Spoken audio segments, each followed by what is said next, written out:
From the staggering $1.78 trillion in federal and private student loan debt to the $11.92 trillion owed on mortgages, the world of loans and debts is a labyrinth that millions navigate daily. But what happens when the labyrinth becomes a trap? What happens when the numbers become too big, the interest rates too high, and the debts too overwhelming? Consider this. Despite a net worth of $150 million in 2016, Charlie Sheen reportedly fell $12 million in debt. Or take the case of the once beloved RadioShack, which filed for Chapter 11 bankruptcy after defaulting on its loan. Even the king of pop, Michael Jackson, wasn't immune, finding himself in $400 million of debt at one point. In this video, we'll navigate the world of loans and debts to help you manage and overcome your financial challenges. We'll explain popular methods to pay off your debts like the Snowball and the Avalanche methods, and show what you need to consider when selecting a loan so it doesn't become another debt. We'll also dive into some real-life examples and spreadsheet templates to help you visualize your finances becoming debt-free. Imagine carrying around the burden of $38,000 in personal debt. On average, that's a reality for many Americans. Whether student loans, credit card bills, or mortgages, debt has become the norm for so many. Today, we'll focus on two popular methods for debt repayment: the debt snowball and the debt avalanche. As the name suggests, the debt snowball method starts small.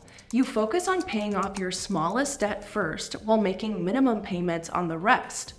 As each debt is paid off, you roll the money you were paying on that debt into the next smallest balance, and so on and so on. As you pay off these debts, you inevitably gain more confidence and a psychological boost, which could be a powerful motivator.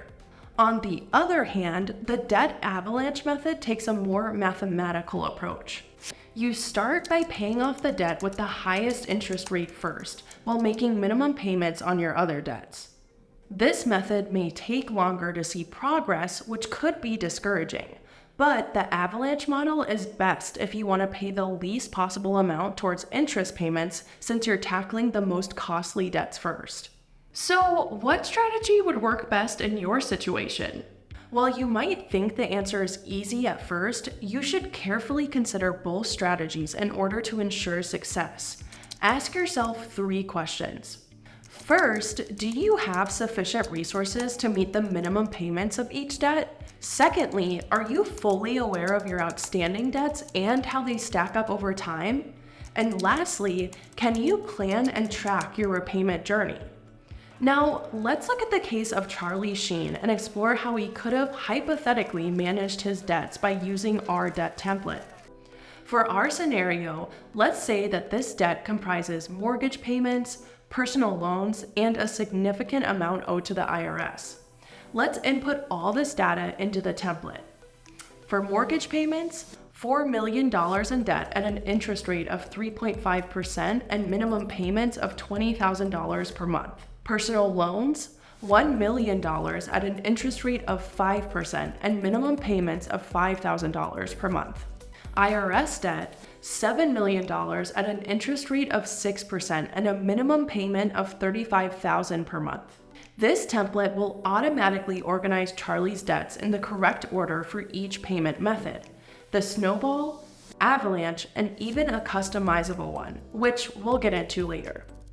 Under the snowball method, Charlie would tackle his debts in order from smallest to largest. Personal loans first, followed by the mortgage payments, and finally the tax debts, which typically bear the highest interest rates. On the other hand, the avalanche method would change this order.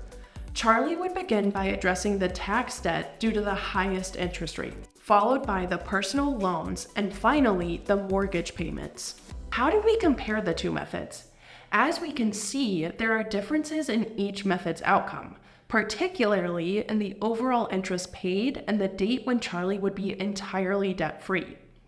We can also see a distinction in the dates when Charlie finishes paying off his first debt. With the snowball method, Charlie would clear his first debt sooner, which could boost his confidence and reinforce his commitment to the debt clearing process. However, although it takes more time to eliminate the first debt with the avalanche method, the total interest Charlie would pay by the end is significantly less. This method may be more economically beneficial in the long term. One item we didn't mention earlier, just because we didn't want to complicate the topic, is honestly identifying your monthly savings. We have two methods for this. First, we ask you to blindly list your monthly income and expenses. Second, we ask you to enter your bank balance for each of the last 6 months. For both these methods, we calculate your monthly savings and highlight if reality is different from your imagination. Knowing if you have enough monthly savings to pay off your debts is critical. 40% of Americans have reported having trouble just paying off their bills. If you fall in this category, you should focus on increasing your monthly salary before you begin to pay off debt. So, which method would you choose? The snowball with faster payments or the avalanche with smaller amounts? Of course, the snowball and avalanche methods aren't the only ways to tackle debt. Some of you have shared your custom methods that have worked wonders. One such method we've heard about is the hybrid method. This approach involves starting with the snowball method to remove a few small debts and gain momentum. Once you've built up some confidence and freed up some extra cash, you can switch to the avalanche method to tackle those higher interest debts and save on interest over time. To demonstrate this further, we'll use our template and create a custom strategy for Charlie. Let's say he decides to pay off his personal loans first, then the IRS debt, and finally the mortgage. This way, he would get rid of the smallest debt faster and then take on the larger loans with the highest interest to have the lowest cost. The beauty of this method is that it combines the psychological boost of the snowball method with the financial efficiency of the avalanche method. It's a testament that personal finance is just that, personal. There's no one-size-fits-all solution. A mix of different strategies might actually work best for you. Remember, whether you're a snowballer, avalanche, or hybrid, the goal is to get out of debt and stay out of debt. Whichever method you choose, the key is to stick with it, stay disciplined, and keep your eyes on the prize, a debt-free future.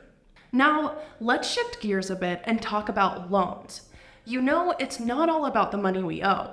Sometimes it's about the money we borrow.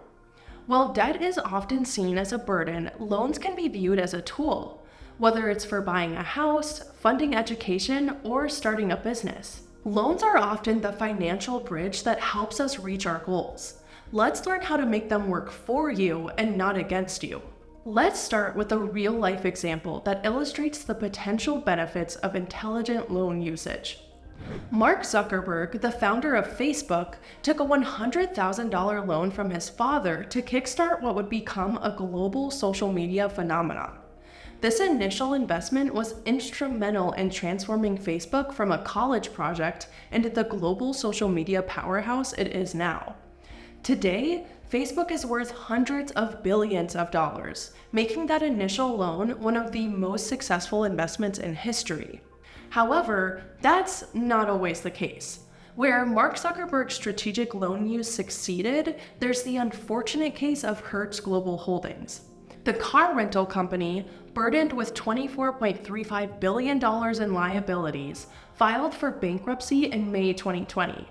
Hertz's attempts to expand in the consumer travel market, funded by substantial loans, did not yield the expected returns.